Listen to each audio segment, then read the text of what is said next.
La paz del Señor sea con ustedes. Alabado sea el nombre del Señor. Dios es bueno, nos ha dado un hermoso día para así alabar y bendecir su santo y divino nombre. Pues para mí es un placer estar en este lugar para hablar la palabra del Señor. Así que vamos a darle gracias a Dios por este hermosa mañana que nos ha dado. Gloria a Jesús. Vamos a hacer una oración para iniciar el programa en el día de hoy. Amantísimo Padre Celestial que moras en las alturas, adoramos y bendecimos tu nombre, Dios. Tú eres un Dios de poder, un Dios de gloria, un Dios de majestad, aleluya. Te pedimos, Espíritu Santo, que en esta hora, Dios, tú te muevas de una manera especial sobre cada uno de los corazones de las personas, Dios mío, Señor, que están sintonizando este programa, Dios mío. Padre, lleva, Dios, en esta hora salvación, Padre amado, rompe toda cadena en el nombre poderoso de Jesús de Nazaret. Glorifícate de una manera especial, Dios mío, aleluya. Padre amado, Dios, aleluya. Declaramos, Padre, que hoy es un día de prosperidad, un día de bendición, aleluya. Un día de salvación por medio de la sangre de Cristo, Padre celestial. Gracias, Dios mío. Te lo pedimos, Dios, en el nombre poderoso de Jesús, que tú te glorifiques grandemente en esta mañana, Dios. Amén y amén. Gloria a Jesús. Hoy tenemos la presencia de nuestro pastor, Pastor Cristian Martínez, de la Iglesia Asamblea de Dios Cristo es la verdad. Estaremos tratando un tema interesante que el pastor le trae con nosotros para así edificar a cada uno de la audiencia que nos ve y nos escucha en esta hora. Con nosotros, nuestro pastor Cristian Martínez. Dios le bendiga, varón. Muchas gracias, líder. Bendiciones de Dios para ti y los tuyos. Para mí es de grato honor una vez más poder estar en este lugar y poder compartir con ustedes un principio de la palabra de Dios. Si hay algo que nos trae a nosotros emoción y satisfacción, es poder conversar de la palabra del Señor. Y hoy yo quiero hablar un poquito en el segundo libro de Reyes, capítulo 5, versículo 20 hasta el 27. Así que ese es el texto que quiero analizar en el día de hoy. Dice el versículo 20 en el nombre de Jesús: entonces Giesi, criado de Eliseo, el varón de Dios, dijo entre sí: he aquí mi señor estorbó a este sirio Naamán, no tomando de su mano las cosas que había traído. Vive Jehová, que correré tras él y tomaré de él alguna cosa. Y siguió Giesi a Naamán, y cuando vio Naamán que venía corriendo tras él, se bajó del carro para recibirle y dijo: ¿va todo bien? Y él dijo: bien, mi señor me envía a decirte: he aquí vinieron a mí en esta hora del monte de Efraín dos jóvenes de los hijos de los profetas. Te ruego que les dé un talento de plata y 2 vestidos nuevos. Dijo Naamán: te ruego que tome 2 talentos. Y le insistió, y ató 2 talentos de plata en 2 bolsas y 2 vestidos nuevos, y lo puso todo a cuesta a 2 de sus criados para que lo llevase delante de él. Así llegó a un lugar secreto. Él lo tomó de mano de ellos y lo guardó en la casa. Luego mandó a los hombres que se fuesen, y él entró y se puso delante de su señor. Y Eliseo le dijo: ¿de dónde vienes, Giesi? Y él dijo: tu siervo no ha ido a ninguna parte. Él entonces le dijo: ¿no estaba también allí mi corazón cuando el hombre volvió de su carro a recibirte? ¿Es tiempo de tomar plata, o de tomar vestido, olivares, viña, oveja, bueyes, o siervo o sierva? Por tanto, la lepra en Naamán se te pegará a ti y a tu descendencia para siempre. Y salió de delante de él leproso, blanco como la nieve. Este es un texto sumamente interesante y viene a raíz de la historia de que Naamán, siendo un siervo sirio, viene donde Eliseo, y Eliseo ora al Señor de alguna manera u otra y lo manda al río para que se lavase en el río 7 veces. Naamán lo hizo exactamente así y recibió la sanidad de su lepra. En vista de eso, Naamán quiso agradar al siervo Eliseo, dándole algunos bienes. Y no es cualquier bien, porque eran bienes millonarios. De acuerdo a lo que dicen los teólogos, los bienes que Naamán cogió para ir hacia donde Eliseo era aproximadamente de $1.400.000. O sea, que era mucho dinero que él había tomado en bienes. Y le estaba dando esto a Eliseo. Y Eliseo entonces determina no tomar de la mano de Naamán el regalo que él estaba dando. Y esto nos da a entender claramente que todo lo que nosotros recibimos de parte de Dios es por gracia. Sin embargo, Giezi no lo vio de esa manera, sino que Giezi quería tomar de la mano de Naamán algunas cosas, y él entonces planificó cómo hacerlo. Y de esta manera yo quiero hoy conversar con ustedes sobre algunos principios que nosotros podemos aprender sobre esta historia. Así que el primer principio que yo veo que nosotros tenemos que aprender es que debemos tener cuidado con el monólogo interno. O sea, debemos tener cuidado de cómo nosotros hablamos internamente. Normalmente nosotros vivimos hablando con nosotros mismos. Y aquí vemos entonces a Giezi hablando consigo mismo. Y oye lo que él dice. Entonces Giezi, criado de Eliseo, el varón de Dios, dijo entre sí. ¿A quién se dijo? A sí mismo. O sea, él habló consigo mismo primero y dijo: he aquí mi siervo estorbó a este sirio. Así que está diciendo, bueno, para sí mismo él está diciendo: Eliseo es un estorbo. Estorbó la bendición de Dios. Gloria a Dios. Estorbó lo que Dios tenía preparado para mí o para nosotros. En ese sentido, él dice: aquí mi siervo estorbó a este sirio Naamán, no tomando de su mano las cosas que había traído. Vive Jehová, que correré yo tras él y tomaré de él alguna cosa. ¿Por qué digo que debemos tener cuidado con el monólogo interno? Es fundamental porque el pecado donde primero se origina es en tu mente, en tu corazón. Ahí es donde se origina el pecado. La capacidad de pensamiento que nosotros tengamos, o el pensamiento que nosotros tengamos, de esa manera nosotros también vamos a actuar, entendiendo que las Sagradas Escrituras dice claramente que tal es el pensamiento, tal es el hombre. En otra palabra, como tú piensas, así actúa. Como tú piensas, así eres. En tal sentido debemos tener cuidado con lo que pensamos, con lo que hablamos con nosotros mismos. Porque Santiago capítulo 1 versículo 13 dice de la siguiente manera: cuando alguno es tentado, no diga que es tentado de parte de Dios, porque Dios no puede ser tentado por el mal, ni él tienta a nadie, sino que cada uno es tentado cuando de su propia concupiscencia es atraído y seducido. Entonces la concupiscencia, después que ha concebido, da a luz el pecado, y el pecado siendo consumado da a luz la muerte. Lo que está diciendo claramente que el pecado donde primero se origina es en la mente del ser humano. Gloria a Dios. Y como es en la mente del ser humano, entonces eso se lleva a la práctica. Por eso estoy diciendo en esta hora que debes tener cuidado con tu monólogo interno, tus pensamientos personales. ¿Qué tú estás pensando cada día? ¿Son pensamientos nobles? ¿Son pensamientos puros? ¿Son pensamientos morales? ¿O en tu mente tú tienes una serie de pensamientos que nadie puede darse cuenta porque sabe claramente que son pensamientos pecaminosos, pensamientos impuros, pensamientos que no pueden llegar a la mentalidad de un ser humano? En ese sentido, entonces debemos tener cuidado con lo que pensamos. El ejemplo primordial que podemos notar es el ejemplo de Eva. Eva fue seducida. Porque cuando nosotros vemos las Sagradas Escrituras, hay tres principios fundamentales. Número uno, Eva vio que era agradable. Vio que era agradable. Y que era bueno para alcanzar sabiduría. Pero todo eso se originó ¿dónde? En el pensamiento. En el pensamiento.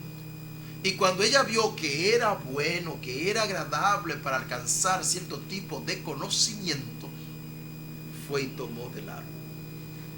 Por eso entonces nosotros debemos preguntarnos continuamente: ¿cómo está nuestro pensamiento?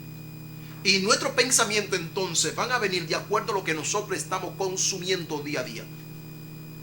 Por eso lo que tú consumes día a día, mentalmente hablando, de eso se va a llenar tu mente. Si tú estás leyendo cualquier tipo de literatura no correcta, si tú estás viendo cualquier cosa que no está bien, ya sea por televisión, ya sea por internet, por un celular, ya sea por donde sea que tú lo estés viendo, o que no sea, digamos, moralmente correcto, en ese sentido tus pensamientos no serán moral, sino que serán inmoral, porque eso es que tú estás consumiendo. En ese sentido tienes que tener cuidado con tu pensamiento. Por eso dice la Sagrada Escritura. Oye lo que dice la Biblia. Por lo demás, hermano, todo lo que es verdadero, todo lo que es honesto, todo lo justo, todo lo puro, todo lo que es de buen nombre, si hay virtud alguna, en esto pensar. Aleluya, gloria a Dios. Así que ese es el primer punto que yo entiendo que deberíamos analizar ahí. O sea que en el caso de Jesse, amado pastor, su pensamiento corría hacia la codicia, hacia lo material. Exacto, el pensamiento de Jesse estaba direccionado hacia la codicia. Entonces uno se preguntaría, amado pastor, ¿cómo un hombre como Jesse, que estaba al lado de un hombre de Dios lleno de sabiduría de Dios y de las cosas que hubiese hecho el profeta, cómo este hombre tuvo esa desconexión con lo que es la parte material, con la parte espiritual, cómo él se desconectó de su parte espiritual para seguir a la codicia y seguir las cosas materiales? Mira, el hombre indiscutiblemente, aunque esté cerca de hombres extraordinarios, de hombres santos, de hombres puros, si ellos mismos no tienen una conexión directa con Dios, si ellos mismos no tienen un conocimiento claro de quién es Dios, si ellos no han tenido un encuentro real con Dios, entonces pasa esto. Yo entiendo que Jesse tuvo un gran maestro. Yo entiendo que Jesse tuvo un maestro por excelencia, porque es uno de los profetas más extraordinarios que menciona el Antiguo Testamento. O sea, Jesse es alguien que está al lado de uno de los profetas más extraordinarios del Antiguo Testamento. Sin embargo, aunque él estaba al lado de un hombre que le había dado ejemplo de no amar lo material, él aún así amaba lo material. ¿Por qué? En primer lugar, yo entiendo porque no tenía un encuentro real con Dios. En segundo lugar, porque no entendía el propósito de Dios para el ministerio de Dios. En ese sentido, este hombre estaba desconectado de esas realidades que entendía Eliseo. Eliseo era tan tal. Eliseo no era un hombre pobre en el principio antes de ese llamado. Si tú puedes notar claramente que Eliseo no tenía ningún tipo de codicia, porque él, ¿qué hizo cuando fue llamado? Mató las 12 yuntas de bueyes que tenía y las repartió y siguió. Sí, dejó su pasado atrás. Dejó todo, sí, riqueza, dejó la tierra, dejó los criados, mató los bueyes y con el arado entonces coció la carne y se la dio a la gente. Entonces esto era un ejemplo que Jesse debía tomar. Sin embargo, él no lo tomó. Esto no indica, discúlpame, que no siempre porque tú tengas un buen maestro tú puedas ser un buen alumno. Aleluya, gloria a Dios. Y es lamentable porque eso nos sirve a nosotros como cristianos. En este caso de Jesse, cómo Jesse pudo haber terminado de una mejor manera. Lo que Dios tenía preparado para Jesse era superior a lo que el sirio Naamán pues tenía en su bolsa. El tesoro que Dios tiene preparado para el hombre es algo que es permanente, es algo que es perenne. Gloria a Jesús. Es una bendición que es eterna. El hombre no puede ir detrás de las bendiciones terrenales, detrás de las cosas terrenales, porque todo eso tiene su tiempo de vida, tiene su momento útil, caduca de una vez. Pero la bendición de Dios va más allá. Vemos cómo se le pegó esa maldición a Jesse y toda su familia cargó con el peso de la decisión de un hombre que en un momento pudo haber tenido conexión con Dios, pero lo sedujo lo que eran las riquezas y los tesoros. El hombre de Dios no puede ir tras eso, sino tener su convicción firme. en que Dios es un Dios de bendición y que Dios en su momento a cada uno le dará lo que necesita, y si lo necesita, para poder sobrevivir tanto en su vida como en su ministerio. Amén. Es interesantísimo, Eduardo, lo que menciona, de que lo que Dios nos da es mucho mayor que lo que cualquier persona pudiera darnos. La Biblia dice claramente, cosas que ojo no dio, cosas que ojo no vio, ni han subido a corazones de hombre. Son las cosas que Dios tiene preparadas para lo que le temen. O sea, es algo extraordinario. O sea, y Giesi entonces perdió lo más valioso por cosas que perecen. Otro principio que yo puedo notar aquí es que debemos tener cuidado con usar el nombre de Dios en vano.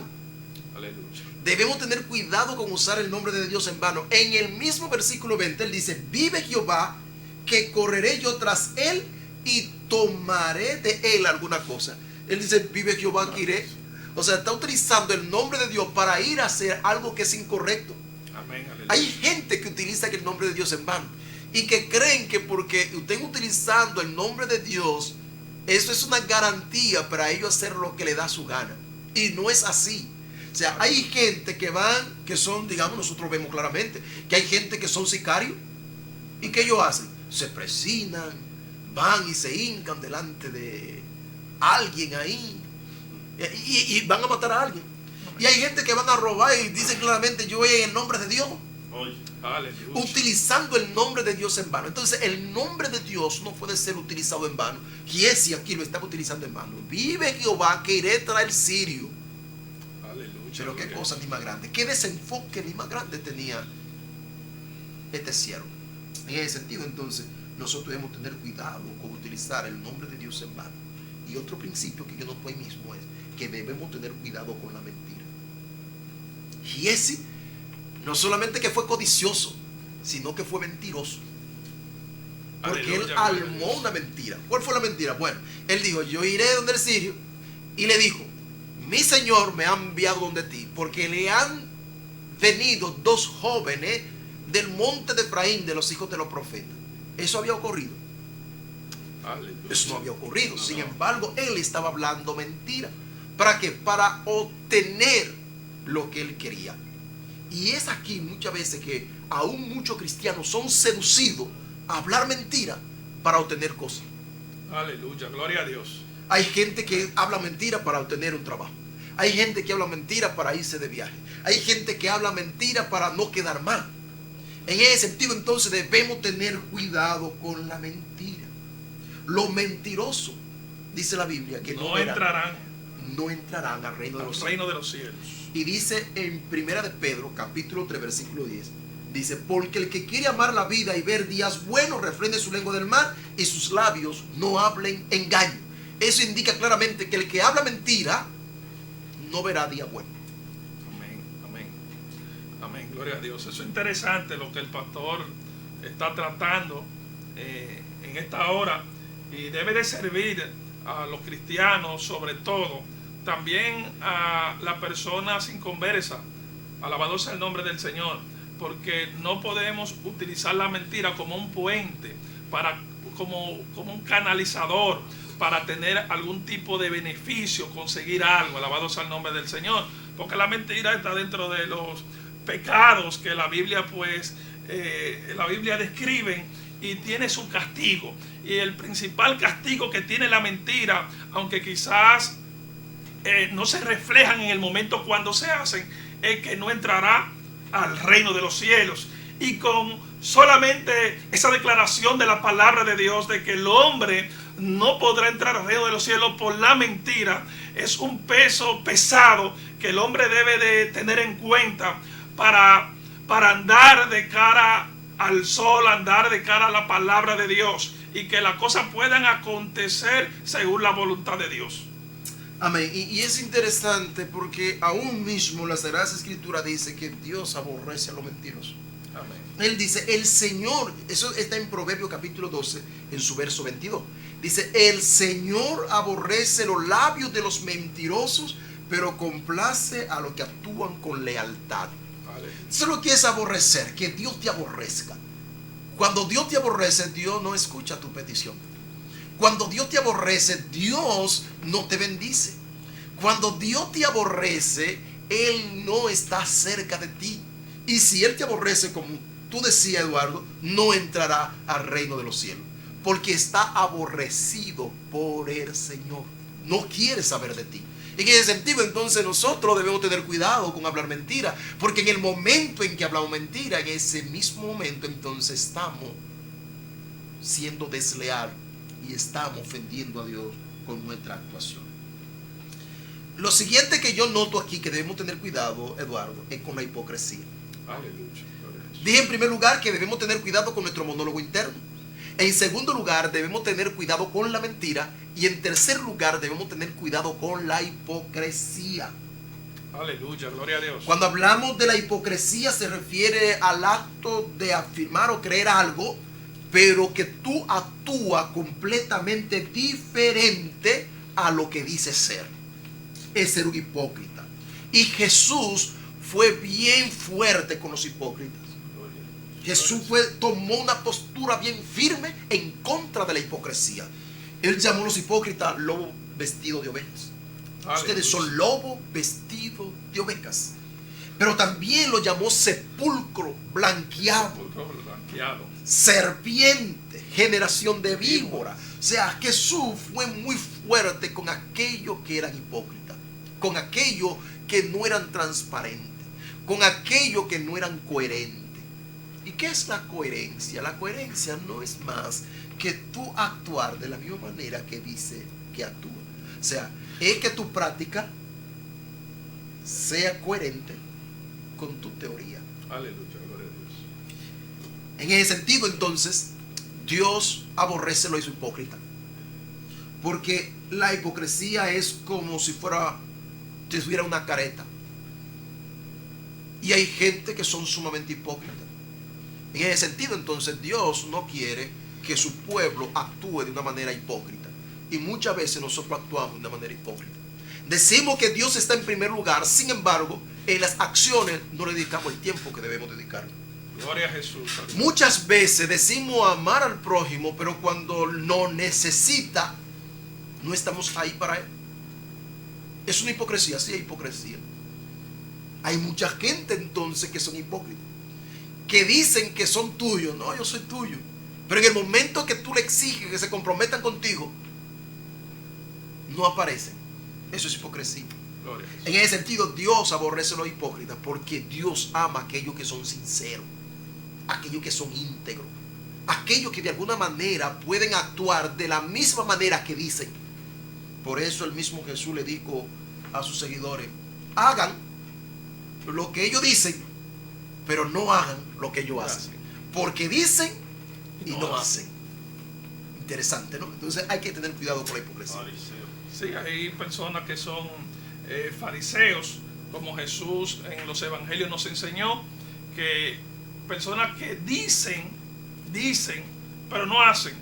Y el Señor en una ocasión, como decía el pastor, le mandó a sus seguidores, a sus discípulos, que debían de actuar conforme a lo que ellos decían, pero no actuar conforme a lo que ellos hacen. O sea que hay una diferencia entre el decir y el hacer, que eso es hipocresía. Gloria a Jesús. Amén. En ese sentido, yo quiero concluir con un último punto y con una reflexión. Hemos dicho que debemos tener cuidado con nuestro monólogo interno. Hemos dicho que debemos tener cuidado con la mentira. He dicho que debemos tener cuidado con la hipocresía. Y en último lugar, debemos tener cuidado con los lugares secretos. ¿Qué dice él? Y dice: así que llegó a un lugar secreto él, y lo tomó de mano de ellos y lo guardó en la casa. Así que nosotros vemos claramente aquí, si llegando a dónde, a un lugar secreto, a un lugar donde nadie podía entrar. En ese sentido, por eso tengo que decir que debemos tener cuidado con lugares secretos. Así que debemos tener cuidado con el lugar secreto, porque Dios no quiere lugar secreto. Todo nuestro lugar debe ser transparente, todo nuestro lugar debe de ser asequible para todo el mundo. Así que Dios te bendiga, Dios te guarde y muchas gracias por escucharnos y esperamos que sea de gran bendición para ti. Amén. Dios bendiga al pueblo de Dios y Dios bendiga a los televidentes. Gracias, pastor. Dios te Muchas gracias bendiga. a ti. Muy buen mensaje. Amén.